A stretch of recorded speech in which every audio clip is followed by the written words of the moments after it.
very deliberately disrespectful to this council. For over a year now, this council did not get its payments of its products that we requested. We didn't get supplies. We didn't get the vehicle fixed. We didn't get any of the things that we needed to operate. This council then looked at the legislation and said there has to be a way that this council can at least perform its duties.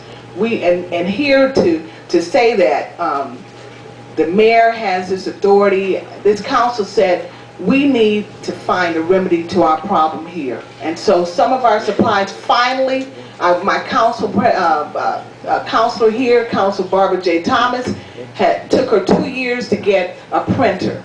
It's been a year and a half and your president of council still does not have a computer. The list goes on and on with the expenditures at this council, the items that we've requested and we have not received. And so we passed legislation or attempted to pass legislation, but understand we didn't have to go through such lengths if the money that we appropriated in our budgets were actually honored. We didn't get those issues met in 2011 and the beginning of 12 through now the course of action. We're going to court because there are issues that are ongoing that we deliberately have been roadblocked. There have been roadblocks placed in council's way, and so this is one of many that was brought on board back in January. And it took us, it actually didn't start in January. This issue began in 2011.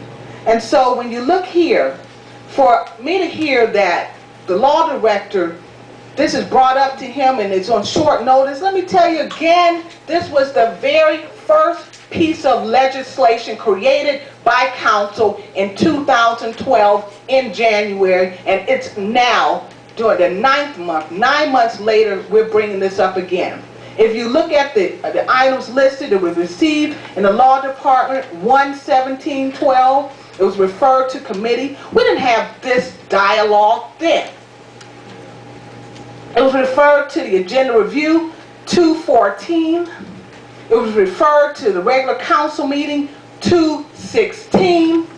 It was referred back to the committee, 3/1/12. So for me to hear that this is up for the very first time, it's not true.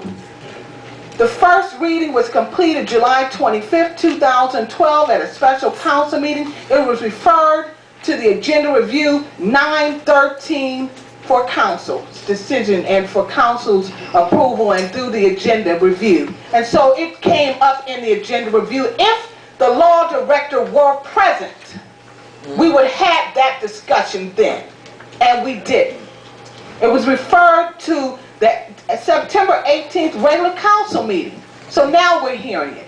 I don't have an issue with putting something that you feel shouldn't be in the way and that we should vote on something if it's not appropriate. But we sure should have heard it a long darn time ago, and we wouldn't have been in this position if this administration had acted appropriately and had given council the expenditures and our requests for supplies that we did not get. And I believe I have the last word. Call for the vote to place it back in committee.